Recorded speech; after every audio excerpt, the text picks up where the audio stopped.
සියලු දෙනාටම ආයුබෝවන්. ඉතින් මාල්නි පොන්සේකා නැතිවීමේ දුක අපිට හරියට හදවතට දැනෙනවා.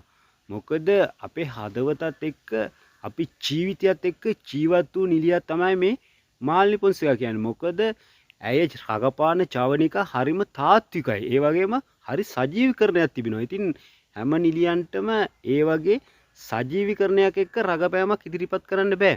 මොකද ඇය හැම විටම ඒ චරිතය තුළ ජීවත් වෙමින් තමයි ඒ චරිතය නිරූපණය.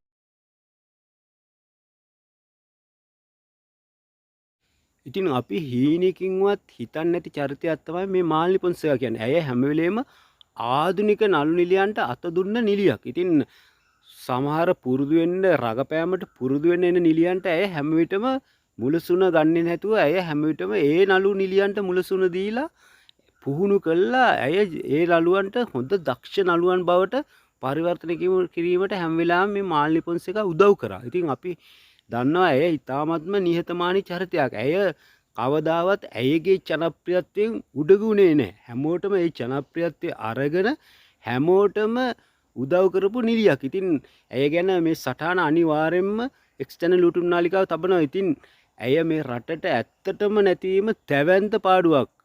මෙවැනි නිලියක් මේ සිනමා ශාස්ත්‍රය තුල ආයි පහළ වෙයිද අපිට සැකයක් පවතිනවා. ඉතින් මාල්නි පොන්සේකා ඔබට සුබ ගමන්.